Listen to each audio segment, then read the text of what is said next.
From Las Vegas, Nevada, the entertainment capital of the world, I'm David Gabbry, and this is the Vegas Faces Podcast, where we talk with Las Vegas locals about what it's really like to live in the City of Lights. Whether you're living in Vegas, moving to Vegas, or just visiting Vegas and looking for new adventures, together let's discover the hidden gems that make Sin City the most visited place on earth.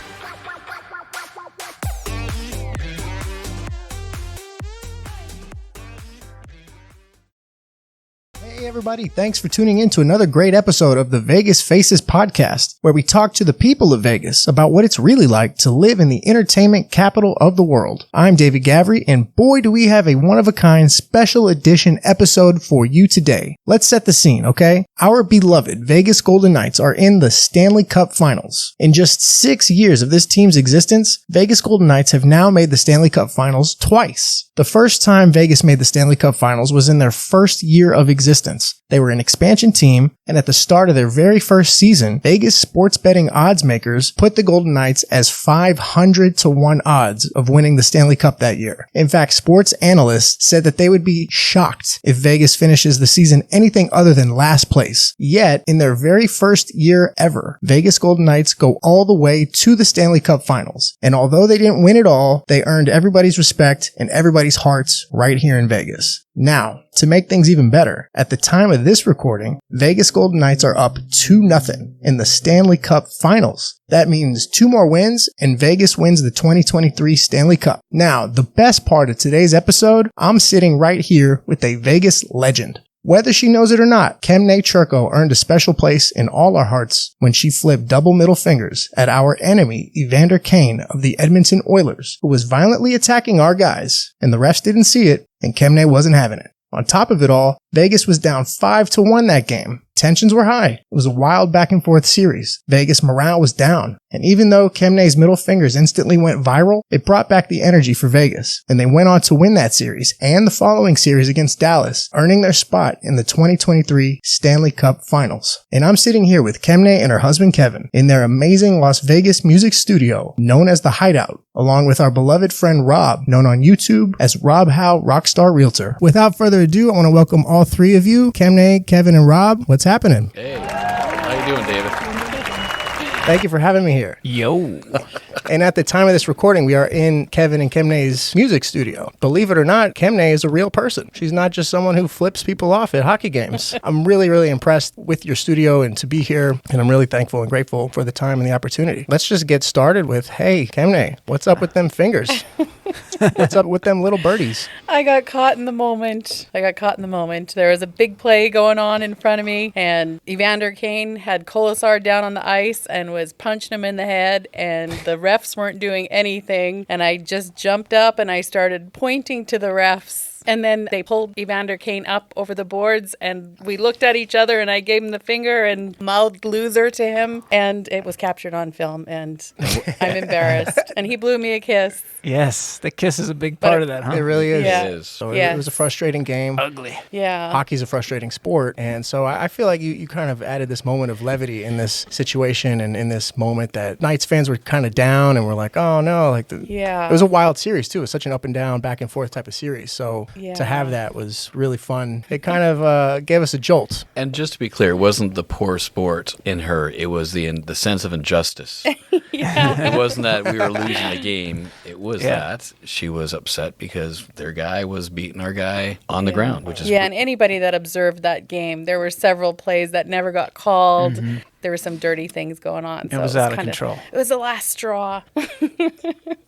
You guys know a lot more about hockey than I do. So fights are allowed, but up to a certain extent. Like what exactly is that gray area when it comes to fighting in hockey? You know what? It changes game by game. So basically, a fight is all. And Rob is, even though he's a newer hockey fan, he's a well-educated fan. So my understanding from my youth and from watching hockey my entire life, once the gloves come off, it's a fight. Before that, not really a fight. So you can be punching somebody in the head with your gloves on. Like if you're kind of in a mess in front of the net, you can hit somebody. If it's not relevant to the play, meaning that you didn't stop the guy from shooting, you didn't do anything like that, it's kind of not called. There's a lot of wiggle room in the refs' discretion to call it a punch or a roughing or a fight or not. But once he throws his gloves off, that's a fight. Yeah, usually it takes both players to throw their gloves out. It's like an agreement they're making. Yeah. We doing this? We're doing this. That's the honor. And a lot of times, you can watch that game and not understand that they've already, in a sense, agreed to fight. Yeah.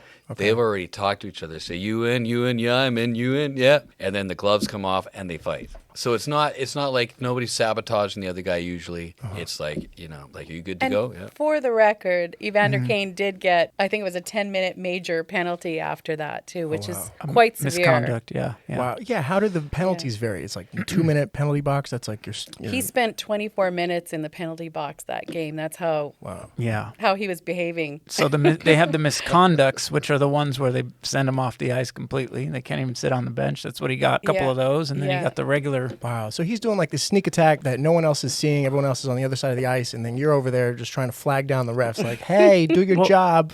It was awful because it was on the ground. Yeah. They're on the ground. They're not even standing up. And the I guy believe doesn't have a Kolesar's chance. helmet was off even. Yeah. He doesn't even have a chance. Kane's got him kind of headlocked and just bashing him. And he has a reputation for that, right? Like not just within that game, Oh, but yeah. that he's a wild. Yes. Well, Kane was a shark prior to this. Yes. So, Meaning San Jose Shark. San Jose Shark. Not Poker Shark. yeah. That's where my dislike began for him. Yes, for was many on of that us. team. Yeah. Absolutely. And to be clear, there was a lot of action there. There was so much action that the refs couldn't keep track of it all. But Evander Kane basically broke what would be called the unspoken hockey code, which is once you can fight all you want, but once a guy's down, then he's down. Yep. Yeah. And that's what they do, isn't it? Right? When they fight, like when they throw off the gloves, they go to middle ice. We've seen it with Reeves a bunch of times, right? They'll fight, and as soon as the guys go down, that's when the referees get in there and take them apart, right? Yeah, that's the safest point for the referee to interject themselves. You don't want to be getting in the middle of fists. Yeah. But once they're on the ground, and they'll let each other up after that. It's like you generally don't keep hitting somebody. And that's why it was the unspoken rule broken, right? Yeah. Or that's why Kemnay was so upset. yeah, So he went just like full MMA and just starts. He's on the Precisely. ground and he's still going. Yeah. precisely. And so what? Do the refs just stand back and watch Yes. until someone falls to the ground? They may have been a little busy. Can't recall. Were they? They were kinda busy, over? but they were watching. Kemnay Yeah. had to tune him, and Kemnay Okay. told them what they should be doing. Yeah. Okay. They I don't couldn't do anything recall. until Kemnay says. I love it. So when are you going to be a ref now, Kevin? I'm a ref every game. Honorary Right. ref. Are you always like that with the No. past games that we've gone to? No. I mean, I wouldn't say she's the least appreciative fan in the stadium, but maybe in the bottom 10 of the least appreciative. She's not standing up a whole lot. It's got to be a goal. It's got to be something pretty fantastic. She's not mouthing chilling. off the players. She's not banging on the glass, right? I mean, you don't do anything to draw attention. You're not like Randy Quaid in Major League. No. Right. That's why Kevin was laughing at me so hard because I was all riled up. If you if you see the picture, she's doing her thing and I'm just sitting back laughing at it all, going, I can't believe this is happening. So it's so funny. So we're all poker buddies, right? Like we all know each other from poker. Shout out to Jeff. He's all the way in Thailand. He's the one who had the poker league here in Vegas that we all played at. And when it happened, it was just like, oh, that's a funny thing that happened. And then I talked to Rob and he's like, oh, do you know who that was? And I said, no, what do you mean? And he explained, like, that's Kevin's wife. Kevin from poker. I'm like, what? And then when I saw the video, I see you laughing in the background while Kemnay's just going to town, just hockey sheriff over here. This, to me, when I saw it, because I can't remember if we were on a WhatsApp chat or something and you sent it over, and I was like, oh my God. But your face was of one of calculation. Of like, what is happening? And like this, like I'm so proud, but also, what does this mean? Well, I was sitting there watching this go down, thinking, I can't believe this. The action's happening here. I can't believe that Kemnay is so engaged. I can't believe that she did what she did. I can't believe Evander blew her a kiss. Right. Like these are moments you never have. Was it on the big screen at the game, like the big screen? Were they playing it? They didn't play the kiss as far as my recollection, but I was looking at the play. I wasn't looking around. Other than I knew, because we sit on the corner of the corner glass, and I knew that the photographer has a little hole right on the glass where he takes pictures of the game. So I knew he was there. I didn't know he had taken the picture really until I looked over there and saw, oh yeah, he was engaged. He was taking pictures here. And then probably after she gave the fingers, within minutes, my phone started blowing up. It was in my pocket, but all of a sudden buzz. buzz, buzz, buzz. I think, oh, it's on now. I mean, I can only assume that was TV people watching on TV. And sure enough, my son-in-law Sal and my daughter Chloe, they were texting the picture from the game, right? And they didn't have the side profile that everybody came to know and love, but they had the front. With me, they're laughing. And yeah, they said it was crazy. And of course, every time they played the replay of that fight, we're right in the background too. So it became something people saw. And then before the period was ended, I think the photographer had already uploaded that because the Oilers had it instantly in their Twitter to get their fans engaged. Get riled up, right? Right. Which was another part of the story. Did. Yeah. Was it difficult leaving the game? Did people try to talk to you and ask you questions and We say did things have to some you? people come down the stands to us and look, you're on this page already. You know, your picture's on there. And they're showing me, and I was thinking, oh my God. What have I done? Yeah, because I wasn't thinking about the photographer. I thought I was having a little private moment right there, you know, because there were players in front of me, you know, and I always think of the camera coming from the other way. And so It is kind of wild, though, because usually these players, as you know, sitting on the glass, they're focused on the game, and they're rarely looking at the crowd too often, right? I mean, they never break that Right. barrier, or so rarely will they engage a fan. Yeah. And that is a little psychological game. I do like to play while I'm there. I do try and distract like the goalies and stuff sometimes, but it's never worked. So Is it like a rule not to engage with the fans, or that's just something that's looked down upon? You just don't do it. Just keep your head in the game. I think they're just in their bubble, right? they just don't want to break their focus, I assume. They're focused on playing great, and anything else is a distraction from that. But the fans are only focused on enjoying the game. Yep. So where we sit, there's usually, or anywhere on the glass, there's quite a bit of people banging on the glass. We don't do any of that. You know, we've been to enough games that it's not a new fun thing. I mean, the games are fun, but, you know, we're not sitting there banging on the glass. But lots of everybody does. So that's the other thing. The players get used to that. They all grew up playing in junior hockey and in minor league hockey, where there's probably a lot more fan interaction than the pros, a lot more access. You can yell over the boards, you know, the glass, that sort of thing. So they're used to just filtering it out. They have to. Yeah. Why do you think fighting in hockey is okay, whereas in basketball or football or baseball or any other sport, it's definitely not okay? Well, that's a great question. It is. And I've thought about that a lot because it's so amazing when you have somebody who hasn't experienced hockey, but they've watched NFL, NBA, all that sort of thing, and all of a sudden they see a fight break out. It's like, what is going on? Is that allowed? You know, and you can say it's not allowed, but it's definitely part of the game. I think there's a couple of reasons why. First of all, it's such an adrenaline sport. You know, baseball, so many seconds in between action moves. Basketball's a little bit more eventful. It's kind of constant, but they don't have pads on. They get into a fight and it's a major. You can hurt somebody really bad. NFL, definitely they got all the pads on. You're not hurting anybody that's lining up. But it's just, I couldn't imagine somebody tearing the helmet off of Tom Brady and punching him in the head. Yeah. I mean, I couldn't imagine that. But in hockey, I mean, maybe it's because it was such a sport that started with maybe more, let's call it more, I want to call them farmers, but let's just say, I mean, just a more natural athlete in the sense of, you know, it started in the bush leagues kind of thing. It didn't start, you know, they weren't getting paid a lot of money. Even to this day, they still don't get paid the same amount of money that an NFL player will or an NBA player will. So it started more from a grassroots, I guess that's what I'm trying to say, a grassroots level, that it does become, you know, part of the attraction. You know, you're trying to get 10,000, not even 10,000, like 2,000 people in a small town to come out and support your minor league team. They're going to come out more, like it or not, when there's a fight. Trashers. They proved that. And it's just a high emotional thing for the players that never stops. There's hardly any whistles. The action almost never stops.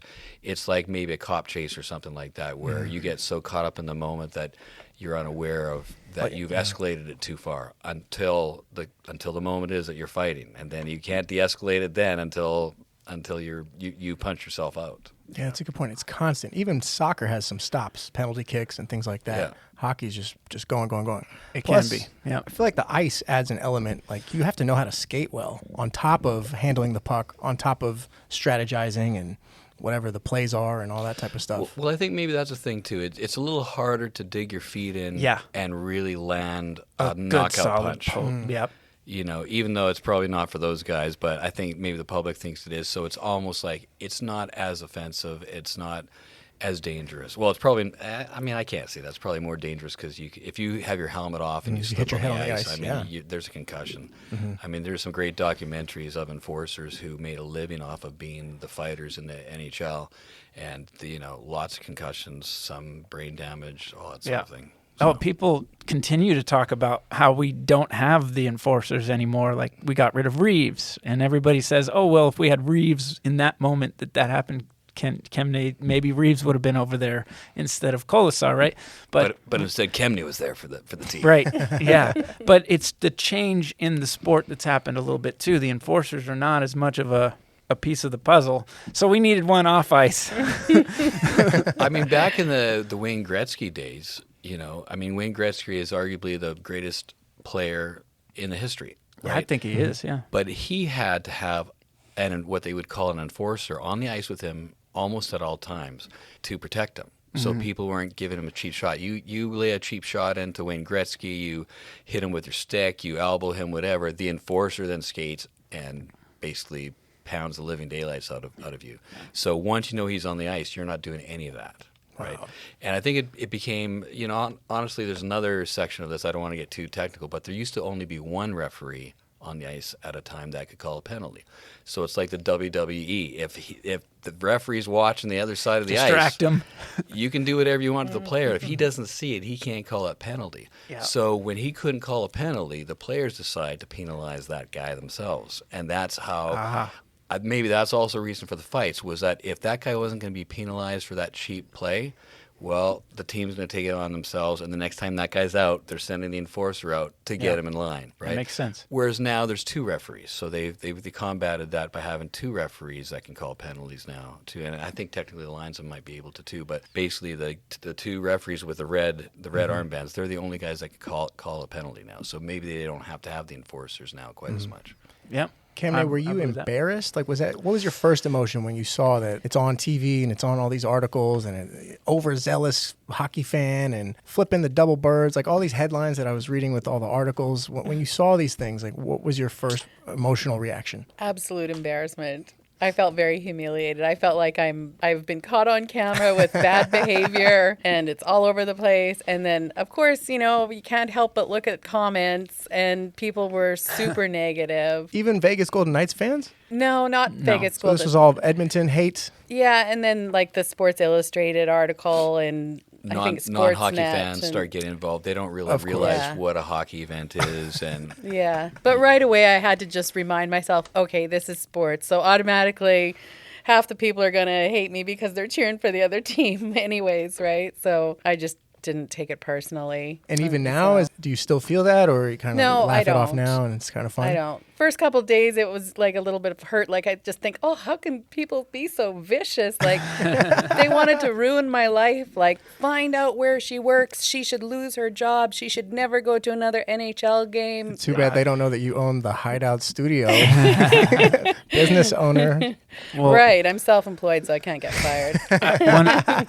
One of the lowest blows I thought was the Sarah Palin reference. I was like, oh, Karen, no, she's going to hate that one. And Karen, because I had my hair up similar to how I have it right now. And so they thought I had the, talk to your manager haircut, I guess. Oh, okay. Right. And that was taking it low. All of that was just to be belittling you. And also Evander Kane I'm assuming he's half black, or I'm not sure, but he's a different race than me, obviously. So people were calling me also a racist because I'm giving the finger to someone who's a different color than me. But that's part of society now to go to that level. Right? What about Vegas though? How have you been treated? Wonderful from Vegas Golden Knights fans? Even in fact, I was very worried for a couple of days about if we were going to get a call from our ticket rep, even just saying, you guys, for the conduct, you guys can't sit in those seats anymore or something. No. And so I was dreading that. And then he called and he said, Vegas Knights marketing team loves this, that's and great. they want to do something with you. So would you do the siren at the next game? We're going to put you on billboards. Yeah. Right? You have a career now. So that made me feel good. And then I've been to games since then. People come up and say, you know, we were feeling what you were, and we're with you. And I mean, it also didn't help So- that after that game, for the rest of the games in that series, on the broadcast, on the public broadcast, they showed that picture at the start of every It was game. legendary. It is. It really is. They made it bigger. The NHL or the broadcasters made it bigger. And Canada, then, you know, there's a Canadian team playing in that game. So they also had a little spot in the broadcast where they talked about it. And they figured showed out it. who I was. They figured out who she was, and me. It was pretty easy to note me.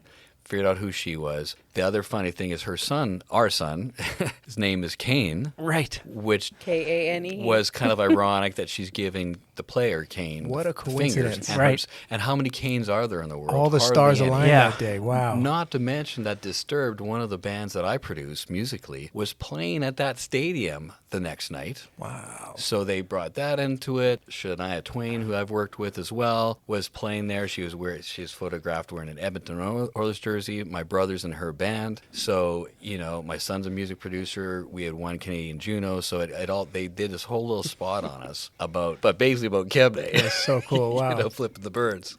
I wonder how they felt when they realized, oh, they're Canadian. They're not the Las Right. Vegas, well, you're Las Vegas locals Oh, now, but you're originally from Canada, so I mean, you're Canadian. Yeah. And That then was they're the like, first thing they did. they wanted to go right to see, this is how Vegas people are. It's like, Yeah, totally. we're hockey people, folks. We're hockey people. Right. And just for the record, our team has, I believe, 23 Canadians most. on it. The most in So all I'm a league. Canadian cheering for a Vegas team that has 23 Canadians on it. What part of Just a nice Canada? little bonus. What part of Canada are you guys from? Both of us were born in Saskatchewan, but we've lived in various provinces And how long have you And- lived in Vegas? since 2005. 2005. Yeah. 18 years. Long enough Yeah. to know that Yeah. Vegas would never be an option for ice hockey Yeah, I know. until it was. And we have Rob over here, who's a Vegas native, born and raised, literally Vegas born. You're a rare find. Yeah, well, the especially if you go back almost 50 years. Yeah, it gets rarer as you go back. I mean, they did have an NHL game in front of Caesar's Palace back in the Yes. 80s, I believe. 80s. And they had some exhibition games along the but I mean, Yeah, but and that was a really tough game for them to keep going because it was like, you know, the weather and everything. I think they it did was it melting. outdoor. Yeah. The ice was just soggy. It was all melting. Yeah. So real fast, I want to get into how it felt for Rob getting a hockey team not until 2018. And what teams did you all root for before you rooted for Vegas Golden Knights before you Yeah. moved here? Good Well, we question. were right geographically in the middle of various teams, but we in our province we didn't have a team. We weren't a big enough population base. Never I guess. Edmonton. I was gonna get there, but you know, basically we had the Winnipeg Jets on one side of us and Calgary Flames on the other side of us, and Edmonton Oilers on that same side. But I would have to go with Kemnay, and never were we Edmonton Oilers fans. Wow. No offense to them, but you know, we were closer to Calgary. We spent a lot more time there. My band used to play there, you know, so back when Calgary was, you know, doing so well, their stars, Theron Fleury and Doug Gilmour, would come to our club that we were playing at, and they'd get on stage and jam with us. So we were just more connected to Calgary as a whole than Edmonton.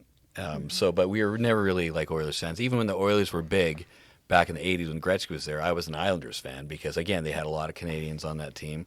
So the Islanders, Trottier, people like that, they were a dynasty. Then Edmonton became a dynasty. So they were always kind of one hand of the baton to the next. But we didn't have to. It's not like in Vegas, you have to be a Vegas fan. You don't have to be a Vegas fan, but anybody who's discovered hockey here is probably right, Rob. Oh, I mean, man. Rob is the poster child for Vegas hockey at this point. Well, yeah, I feel like there's a lot of us, and you are too, in this way, because it's so magnetic. You just can't ignore how it all got started and on the unbelievable start to this franchise. and the culture that it then there has brought. What I believe, I get goosebumps when I think about it because I've been here all my life, and the culture has been a little, light. Let's just say. As far as the locals scene. Yeah. It's been the Strip, I mean, you even think about musically. I mean, ironically, we've had two of the biggest bands in the world come out of this town. But Which one? Imagine Dragons and the Killers? And the Killers, yeah. And maybe one that he's produced as well, Five Finger. But anyway, point being, Five Finger Death Punch came out of Vegas too? Basically. Well, I think technically they would probably call themselves an LA band, but within a year of getting their deal, they were basically living here. I mean, I didn't discover them. Like, they didn't hire me till they lived here. Yeah. So, I mean, they're considered a Las Vegas band now, now certainly. They didn't really get big until, Did they record I won't talk about it, but I didn't get big till I was in town here, too. So Las Vegas kind of started us all on our careers. Yeah, it all blew up together. So it's almost similar in the way that Vegas, you came to town, boom, things worked. Vegas Knights came to town, boom, struck gold. Baby. What did you think when they announced that there was an NHL hockey team coming? First of all, I think that I could echo some things that you talked about, which was when we first when you took me to a game, you said, just think. But even before me taking you to a game. Well, it goes together because it was a little bit of cheesiness, right? Okay. Well, this is Vegas. Right. And they chose the name Golden Knights, and it's like, Nevada's the Silver State, Right. So it was like, okay, we're adjusting. And I honestly didn't pay a whole lot of attention, although, not to bring up the sad part of everything, but that shooting happened before and Vegas Strong became a thing, right? And so, it was instantly something that you could attach to, and no matter how they did, you were going, all right, go Knights, right? That's cool. Did I think that they would be successful when the owner said that he wants to get a cup and six? Now, look, let's knock on some wood. I'm not talking about that right now. We're almost there. Got to get there, though. It is 6 years, though. Yeah, we happen to be on 6 years, and they've been so successful. Did I think any of this would transpire? No, I've been a sports fan all my life, so I know. Big time, yeah. Right? Just like all of us. I mean, on some level, we can Except Kemnay. Okay. not as much as but you can see sports, Yeah. It doesn't just transact that way so often where, and bringing a new franchise into existence and suddenly kaboom, right? And especially with all of the Vegas glitz and maybe cheesiness at times because you brought this up the first time we went to that game and you said, imagine this if they weren't winning, Well, can I pause you? That's a good point because as new as the Golden Knights are, they've only been around since 2018. Are we technically bandwagon fans because in their first year they make it all the way to the Stanley Cup and we're like, yeah, go Vegas Knights, but what are we going to be like when they are in the rebuilding phase in the years to come? I think there are sorry, I'll jump right on this because I think there are bandwagon fans for every sport, but I think that they have locked in fandom. Mm-hmm. I don't care how well they do.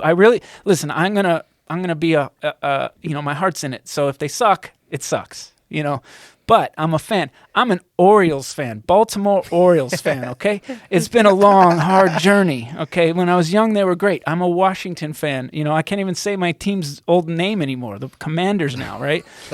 It's been rough, okay? And so for me to have a team here in Vegas, and I'm sure it seems similar to you because to you, Kevin and Kemnay, and to even you coming here, and this all sort of the forces all joining together at once and becoming something. I mean, listen, being already a hockey fan, It was amazing for me. I couldn't wait. I mean, I had signed up for season tickets, I believe, before it was announced that there was a team. Because one of the head of tickets and one of the guys, I believe he was involved in the ownership of it at the start at least, they came to my studio because they liked Five Fingers, so they came for a tour. And there was murmurings and there was rumors and we knew it was coming, but, they said, yeah, if you want tickets, tell us now. And I said, now. And I signed the check. I literally gave him a check on that day. That's awesome. And then I had to go home to Kemnay and kind of explain to her what I just did. We're locked in now. Sorry. That's amazing. I'm going to ask a complete fanboy question. So I love how modest you are. Like, you have worked with some top musical artists. I mean, you've got pictures of Ozzy in your hallways. Like, even if you're not into rock and roll, heavy metal, whatever the genre may be, you've worked with some really, really big names. So my fanboy question is this. We're sitting in this studio right now recording, in your studio here at the Hideout. What names have performed in this room? In this room? Well, I'll give you, so the studio's separated into my and my son's producer business, and then just regular clients who just book it. So for clients that just want to book the place, we've had, I'm gonna give a good cross section of the artists that have been here, because you'll probably have lots of different ages of listeners. But because we're in Las Vegas, we have some of the residency people. So we've had like a Barry Manilow, Marie Osmond, Backstreet Boys. Santana. Santana. Wow. So we get a lot of those kind of guys that are just in town, or many of them live in town now. And then we get people going through town. So we've had Miley Cyrus doing some live stuff in here. We've had, I'm trying to think of them all. It's Rob, like all you probably everybody. know more than me. I mean, almost anybody you can think of. Yeah, From that's amazing. CeeLo, I was going to say here a lot. CeeLo, yeah. Yeah, to, I'm trying to think of some newer guys. You're very reserved. Does Kemnay ever get starstruck and you're like, or is it that you both have been in this business for so long that it's just like, it's like nothing? I think the best moment for me was when Phil Hellmuth came to do his audiobook here. Wow. I mean, I know the the hashtag rock positivity, that book? I wasn't on the session, so I can't remember what book it was. I think his first. That's it. The one where he turned his life around and stopped being an asshole. I mean, that's a poker pro, right? So that was more exciting for me than walking past Miley Cyrus in the hallway. Wow. That was still pretty exciting too. I mean, you always love those moments, and sometimes you have to give your head a shake and say, did Barry Manilow just want to come into my studio and meet me? So you are thinking about those things, but they're more normal and typical than a poker pro that you watched on TV all these years coming here. Or Robbie Knievel's, was doing his audiobook here too. I mean, I think anything outside of the element of music, for me personally, is more exciting. I mean, I don't know how you feel, Kemnay, but, I guess because we didn't grow up with the Rockstar world, but we've been around that long enough now. Mm-hmm. They're your people. Yeah. They're just... it's like, what's up? Friends and family. And So speaking of audiobooks, when is Kemnay's audiobook coming out? Right. That's her infamous moment. And also, It's not. It's not. And since you're going to get fired from your job, according to all these commenters, which artists are you going to miss working with Kemnay here in the studio? I actually don't engineer or anything. I just take care of in-house things. I don't. You make the place look amazing. I mean, Yes. it's got a very rock star vibe in here, from the purple pillows and just the couches and the purple doors. Well, and we've had to dumb it down from our last studio because now it's such a commercial room. We have to be ready for anybody. Mm-hmm. So, for instance, I had an Ace Frehley from Kiss poster on my wall. We had to take that down because some clients don't like Kiss, don't like Ace Frehley. So That's interesting. it has to be a little bit more, let's just call it beige. Neutral. Yeah, that's sort of like selling a home, Completely. I used to have You got to skulls depersonalize it a little bit, right? Well, I used to have skulls on the counter here. I had to take all those off because some people are offended by that. Oh, wow. If there is They're fake. Yeah, of course they're fake. Good call. Oh, wait. There you go, finally. So, as nice as it looks, left up to our own devices, it would look even better. Mm-hmm. But, we've had to calm the identity down and personality. That's interesting. Yeah. Super fascinating. Can I interject before, because I want to make the connection from the business to the hockey real quick, because this was also a very early on when I went to your original studio. I was actually working with your son, Kane. That's how I eventually met you, right? But you had the siren in there. I did. Right. You had the siren. So this is funny because now they have that commercial where they're like, we love the house, but the lights, and then the hockey horns go off, right? Yeah. So I was sitting in his studio, and we're working on something, and it's kind of quiet, and all of a sudden, burn. So he has it set to one of his teams that when they score, that's a goal light. Yeah. Anyway, so. Yeah. See, that's something I definitely don't have in here anymore. Not going to be in this one, right? You don't want that siren going off when you're doing that perfect vocal take. That was amazing. I just, Yeah. I don't think we still really got to what I wanted to ask Rob was, what was that moment where he's not expecting hockey to be all that? He's a huge baseball fan, big NFL fan. What was that moment when you went to the game finally? So, yeah, man.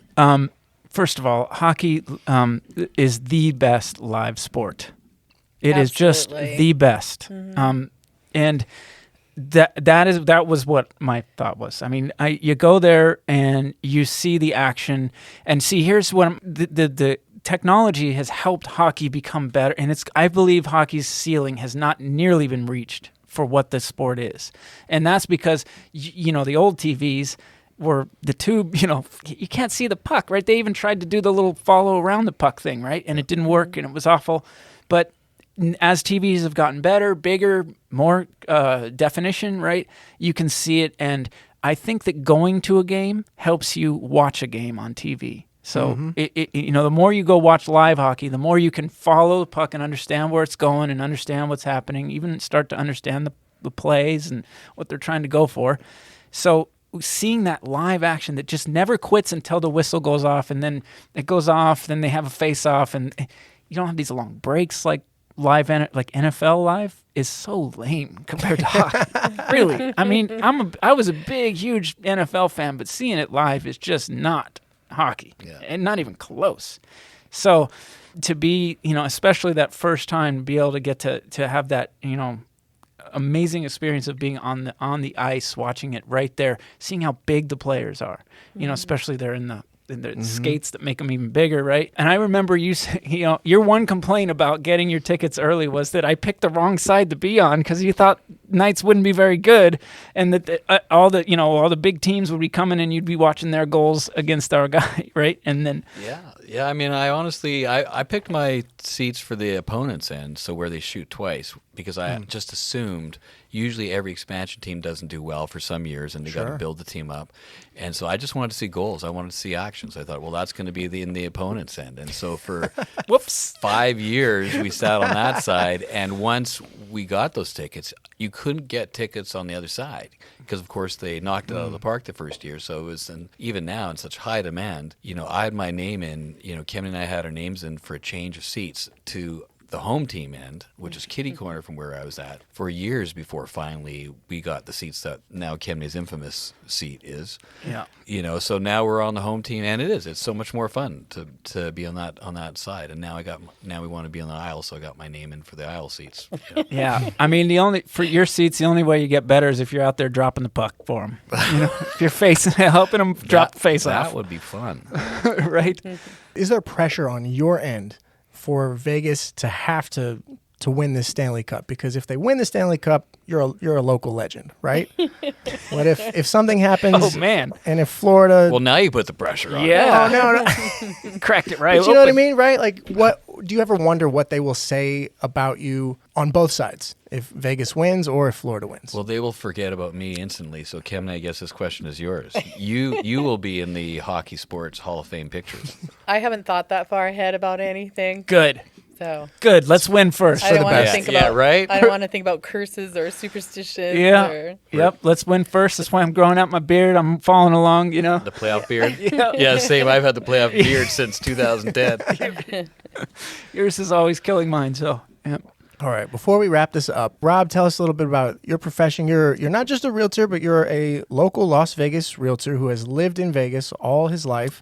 Knows everything about every neighborhood and every house in this town. If you're listening and you're interested, follow me on Rob Hau Rockstar Realtor on YouTube. If you want to know about what's happening in the market, quick info. I do a weekly update that I think is entertaining. It's a show, and it gives you all the information you need to know, even if you're just slightly interested about Las Vegas real estate. There you go. And why are you Rockstar Realtor, Rob? Tell me, I want to get into your music.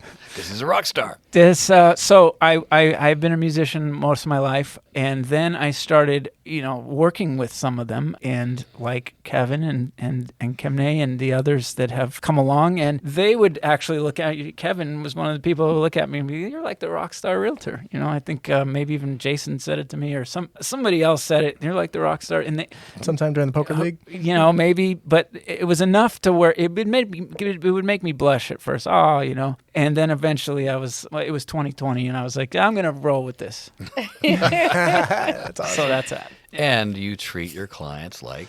Well, and actually, thank you very much for you're that, welcome. because the real, the real thought to that, the real completion of that is not that I'm the rock star. It's actually that my clients are. So there you go. Beautiful. Ba-boom. Beautiful. For the Hideout, how long has this beautiful studio been around? It was originally built, pretty much started being built the year I got to town. So in 2005, fun story. I came here in 2005 to take a tour of what they're building. And honestly, I was also just looking for work at that point too. So they didn't hire me. I didn't get any work. So I said, I'm going to buy that place one day. There you go. And so in 2016, I bought it. And been here ever since. So, but basically, it started about 2006. They started building it, and then we bought it 2016, 17, and converted it to what it is now. I mean, I like to think that we're what's called a lifer. That we're not in the industry to capitalize. Well, I mean, we're here. Everybody's in their job to make money, but at the same time, even if I was poor, I'd still be doing the same thing. Not treating it as easy way to riches, because it's never that. The studios like this that we have here will be built less and less as the music industry changes. This studio gets better and better because people just can't afford to build them like this. I mean, they spent millions and millions of dollars here to build what is here. And, people many times can do records, in a cheaper environment. If you're just doing vocals, you can do them at home, really. Other than we have a collection of 160 mics that you might want Maybe a classic fancy mic. Yeah. You want a $30,000 mic on that? Okay, no problem. Yeah, you might want. You opened a closet and I just saw like rows of guitars, like I was at the factory. Like it's amazing the amount of equipment that you have here. Yeah, those kind of things make it really fun. That's just one closet. Right. Yeah, it's mind blowing. I didn't take it on a real tour. I was going to take it out back, where the drums are and everything's there. If you're a musician, this is like a candy store for you. Mm-hmm. And even if you're an audio engineer, we've had some really high level great guys here, and we can always take care of them. We've got classic mics, vintage, new mics. I mean, tape. If you want to record on tape, you can do that. If you just want to use digital, we can do that. I mean, it's really whatever you want. Wow. We're just here to serve. We're just treat you like rock stars, because you probably are. There you go. Then we're going to sell you a house. Right. We're going to put it off to Robbie's and If you want to stick around in Vegas.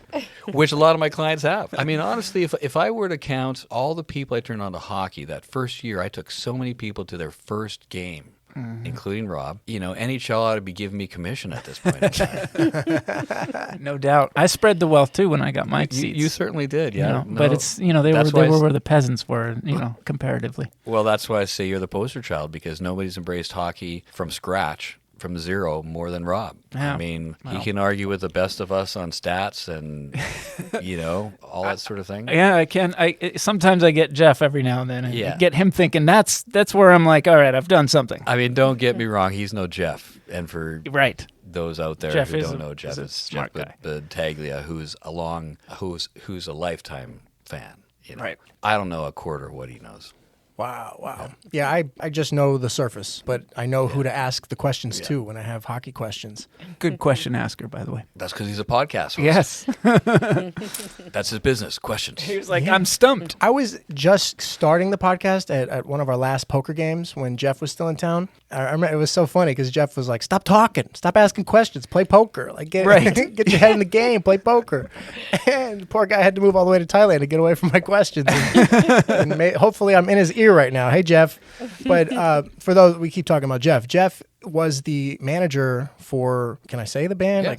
He was the manager for Disturbed, which whether you listen to rock music in the 90s or not, everybody knows the song Down with the Sickness. I was living in Houston for my childhood. The Houston Texans were a new football team, and that was their intro, getting on the field music. And so regardless of what kind of music you like, you've heard that song. And then of course, obviously they went on to make more songs and more records, and Kevin and Kemnay were very big parts of that. And I love that you guys kind of downplay it. But when Jeff told me that, I was like, wait, what? The band that I saw in like an arena? Like I went, I saw them at like Ozfest in my teens and all that type of stuff. So it's really, really cool how, like you said, it's like these are our people. Like we're not starstruck fanboys like I am or like my wife Mary is. So it's a fun thing. But the song that Kevin produced with him is probably the song that most people know, like people that wouldn't have ever known of Disturbed, Was it Sound of Silence? Sound of Silence, yeah. I mean, 80-year-olds were coming to me going, that's a beautiful cover.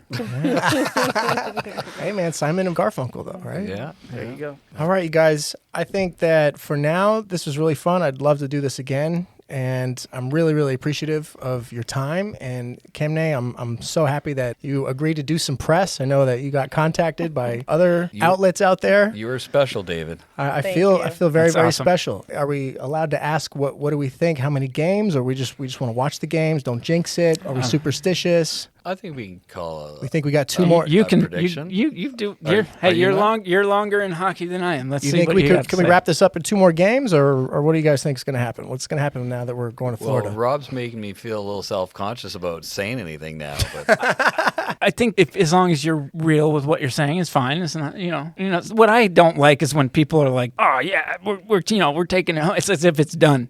It's like, dude, there's a lot of work to do. well, let's start with Kemnay, and then I'll give my guess after her. Well, How many games, Kemnay? Well, I'm hoping for 4. I'm hoping it's over. Just get in it done 4. with. Great yeah. way to Get it put it. done. Yes. It's a great way to put it. We're all hoping for 4. Yes. She doesn't mess around, Hey, Yeah. the guy's on the floor. Hey, someone Yeah. go get it. Well, I'm hoping for 5 and expecting it to be 5 because then the 5th game's here. I want to see them win it here. I don't want them to win it in Florida and skate around the ice in Florida. I want them to skate around the ice here. I want to be cheering them. So, obviously those first 2 games were great to win. Honestly, game 1 could have gone either way. They hit 4 posts, I think, or 5 posts. Yeah, so, and a stick saved by Aiden Hill. It was unreal. yeah. Yeah, So that was I'm definitely not unbelievable. arrogant enough to think that Florida can't win at least 1 and maybe more. They have come back before, right? From for being sure. behind. Yeah, I'd Whose team are you cheering for, anyhow? well, that's the hockey way to go. You got to give your opponents respect because it takes the fire out of them. If you Yeah. say they're not going to do anything, well, they're going to try harder. You don't Fires want it that. right They up. have a chip on their shoulder. Some Yeah, it's reverse true. psychology there. Yeah, I like you don't that. want that chip. That's that poker brain. Yeah. Florida's a great team, but I think I'm going to go. Honestly, I don't even really think it'll be 5. I think Florida still has some game, but it's not going to go 7. That's all I'm going to say. It's going to go 5, 6, possibly 6, 5, maybe 6. I hope it goes 5 because I want to be here. I hate to disappoint everybody. I'm only willing to predict the next 2 games, which I think I would be very happy if they split the 2. If they come home with 1 more game and only 1 to win, that would make me a very happy fan. Yeah. From there, we'll talk about it and see what happens. Yeah. I'm still it's wonderful being up 2-0, but I'm still like, hey, Well, don't forget. You're waiting for something. You're waiting for It's- it's too good to be true, maybe. we've been doing this. I've been long enough a fan to know that things can turn on a dime. So When Vegas was in the Stanley Cup in their first year of being an expansion team, how did it start? Were they up 2-0? Like, how did that they series? got up 1-0, I believe. Yeah. No, they didn't. They lost in 5. They lost in game 5 here, which is another reason why it'd be nice to flip it around. That's definitely true from a fan's perspective, but from a player perspective, get it done. And Yeah. from Done, baby. from a podcaster perspective, I would ideally like it in 6 so I could edit this in Right. time. Yeah. Maybe even 7, just knowing that we've got this if we go to game 7. But after watching the first 2, it feels like Kemmy's prediction. They're just going to get it done in 4. And just go home and call it a day. I just got to say this because the reality is if it goes to a game 7, there's going to be some tight butt cheeks out there. All right. That's Oh, yeah. everybody's going to be like, wow. Okay. It's going to be madness. we don't need the gray hairs. I don't need more. Yeah. And expensive. That And last expensive, game, right. like game 7. Right. Like Ofek in the last series is like, oh crap, they're gone another game. Guess I'm paying for another game. And if they do come back to Vegas, you guys will be there. And do you Yes. think the cameras will be on you, Kemnay? You think you'll be, by that time, even more legendary? And They may need her. They may need I think you, they Kemnay. do, yeah. I think personally they should have elevated Kemnay to be on the big screen every game. At the Mascot. start of every game. Yeah, And absolutely. I think they should have had her put her fingers up and chanted or got the crowd going, rallying the crowd. But I mean, you can't really do that in a family friendly, 18,000 people game. Right. but They could cover them with kitten paws or something, though. Yeah. Animated kitten paws. yeah. Well, the fact that the marketing team loved you, like there's opportunity there, I think. yeah. I felt a little redeemed after that, actually. So. I'm very excited to see what transpires of that. I think that this is just the beginning. I really do. Yeah, and you have to say cranking the siren was fun. Yeah. Right? Yeah. That was a good. I think good they're moment. done with me. Yeah, I did the siren for a game, and I think that was it.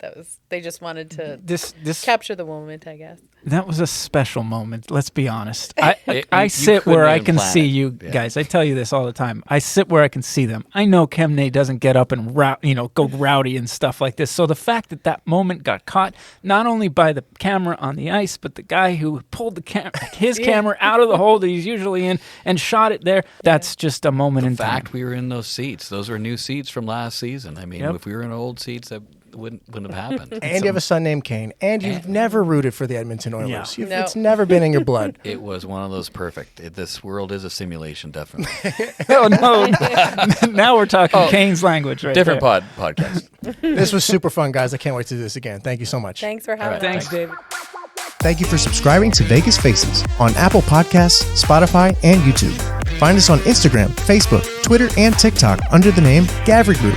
That's Gavri Group. Thanks, everybody. See you at the next episode.